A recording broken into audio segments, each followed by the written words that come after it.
ગોત્રી વિસ્તારમાં વીજળી ગુલ થઈ ગઈ અને જેના કારણે લોકો ખૂબ હેરાન થયા। અત્યારે તમે જાણો છો કે તાપમાન 43 થી 45 ડિગ્રીની વચ્ચે નોંધાઈ રહ્યું છે। બપોરે તો તડકો લાગે જ છે, પરંતુ રાત્રે પણ એટલી જ ગરમ હવા ફૂંકાય છે અને જેના કારણે ખૂબ ગરમી પડી રહી છે। અને તેવામાં વીજળી ગુલ થઈ ગઈ, એ પણ 1-2 કલાક માટે નહીં, પરંતુ 10 કલાક માટે। 8 વાગતાની સાથે જ ગોત્રી વિસ્તારમાં અંધકાર છવાઈ ગયો। ગોત્રી તળાવની સામે કુંભારવાડા અને અન્ય આસપાસના જે વિસ્તારો છે ત્યાં વીજળી ગુલ થઈ ગઈ હતી અને જેના કારણે અહીં રહેતા લોકોને રાત્રિ દરમિયાન ગરમીમાં સેકાવાનો વારો આવ્યો। 1 કલાક થયો, થોડીક વાર થઈ, તેમ છતાંય વીજળી ન આવી એટલે તેઓએ કમ્પ્લેન નંબર પર ફોન કરવાનું શરૂ કર્યું। એટલે કમ્પ્લેન નંબર બંધ આવે, એમજીવીસીએલના કર્મચારીઓ ફોન ન ઉપાડે, વિસ્તારના લોકો ખૂબ નારાજ થયા। અત્યારે જ્યારે ગરમીનો પારો સતત વધી રહ્યો હોય, દિવસના તો ગરમી પડે જ છે, પરંતુ રાત્રે પણ ખૂબ ગરમી પડતી હોય, તેવામાં આ લોકોને અંધકારમાં રહેવાનો વારો આવ્યો અને વારંવારની રજૂઆત છતાંય કોઈ પણ પ્રકારની કાર્યવાહી ન કરવામાં આવી એટલે રોષે ભરાયેલા વિસ્તારના લોકોએ અનોખી રીતે વિરોધ કર્યો। તેઓ પહોંચી ગયા એમજીવીસીએલની કચેરી ખાતે અને ત્યાં જ ઊંઘવાનું નક્કી કર્યું અને ત્યાં તેઓ ઊંઘ્યા। આ વિસ્તારમાં મહિલાઓ, બાળકો, વૃદ્ધો, તમામ લોકોનો વસવાટ છે અને જ્યારે આટલી ગરમી પડતી હોય, 10-10 કલાક સુધી લાઇટ ન આવે અને એમજીવીસીએલના કર્મચારીઓને અધિકારો તરફથી જવાબ સુદ્ધા ન મળે તો વિસ્તારના લોકો રોષે ભરાયા હતા। એમજીવીસીએલની કચેરી ખાતે અનોખી રીતે વિરોધ કર્યો અને તંત્ર સામે રોષ ઠાલવ્યો હતો। આ ઓફિસ છે લક્ષ્મીપુરા સબ ડિવિઝન। તમે અંદર આવો, તમને અંદરનો માહોલ બતાવો, અંદર શું છે આવો, અંદર તમને માહોલ બતાવું છું। આ બધા વિસ્તારના છોકરા જો બધા ઊંઘે છે લાઇટમાં, બરાબર। અમારા ઘરે લાઇટ નથી એટલે અમે ઓફિસે બેઠા છે, એટલે અમે ઓફિસ પર જ આરામ કરીએ છીએ। કેમ કે લાઇટ અમારા ઘરે છે ને અમે કરીએ શું, એટલે અમે લોકો ઓફિસ પર બધા છોકરાઓ બેઠા તમે જોઈ લો, બધા આડા પડ્યા સૂતા જ છે બધા છોકરાઓ અહીંયા આગળ।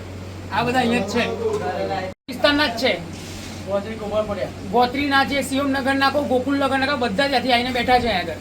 ગોત્રીમાં 8 વાગ્યાની સાંજે લાઈટ ગઈ છે, અત્યાર લગીને આવી નથી અને કોઈ એમ્પ્લોય કોઈ જવાબ આપવા તૈયાર નથી। આ નંબર લગેલો છે, બીજું કોઈ ગવર્મેન્ટ એમ્પ્લોય છે ને, આ એકલા સિક્યુરિટી ગાર્ડ છે। આ સબ ડિવિઝન બીજું કોઈ છે નહીં, આ એકલા ગાર્ડ સાહેબ છે, બરાબર। આગળ કોઈ ગવર્મેન્ટ એમ્પ્લોય કોઈ હાજર નથી।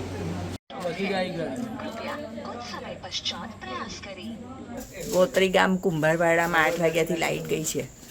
જીબી વાળાને બોલાવવા ગયા, અત્યાર સુધી કોઈ આવ્યું જ નથી।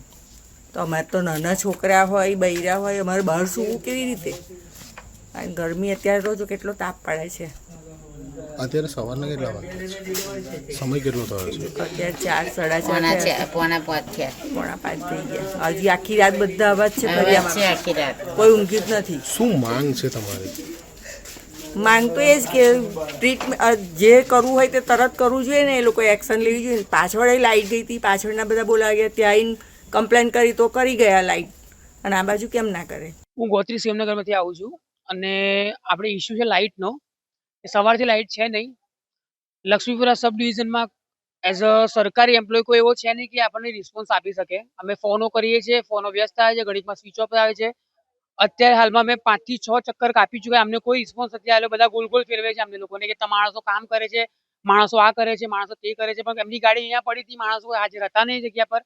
અમે લોકો જઈને આવ્યા, ત્યાં જોઈને આવ્યા છે અને આમના જે સાહેબ છે રાઠવા સાહેબ કરીને, એ ફોન સ્વિચ ઓફ જ રાખે છે, હાજર હોતા નથી। આજે સિક્યુરિટી ગાર્ડ જે કોન્ટ્રાક્ટમાં અહીંયા હાજર છે, આજે એમની પર બધું આખી સબ ડિવિઝન એમને સોંપી દીધું છે, એ કોઈ જવાબ આપી શકતા નથી। હવે અમારા ઘરમાં કશું થઈ ગયું કોઈ માણસને આ ગરમીના એમાં, તેનો રિસ્પોન્સિબિલિટી કોણ લેશે? અમને ખાલી એટલો જવાબ જોઈએ છે। એક પણ કર્મચારી હાજર નથી, ખાલી એક જ છે જે કોન્ટ્રાક્ટ બેઝિક પર છે, સિક્યુરિટી ગાર્ડ, એના સિવાય કોઈ જ નહીં। અમે કોલ કરવામાં, તમે કહેતો તો તમે લાઈવ કોલ લગાવી શકું છું। એમનો ફોન સ્વિચ ઓફ જ આવશે અત્યારે પણ, કન્ટિન્યુઅસ એમના ફોન સ્વિચ ઓફ જ આવે છે।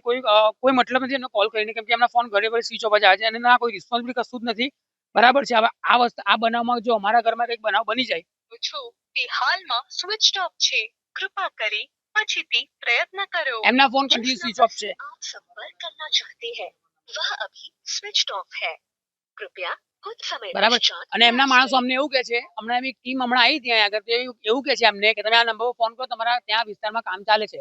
અમે ફોન કરીએ, માણસ અમને કહે છે અમે બીજા વિસ્તારમાં છે। અમે એ વિસ્તારમાં ગયા તો વિસ્તારમાં પણ એ માણસો નતા, એટલે આ લોકો ગોલ ગોલ ફેરવે છે।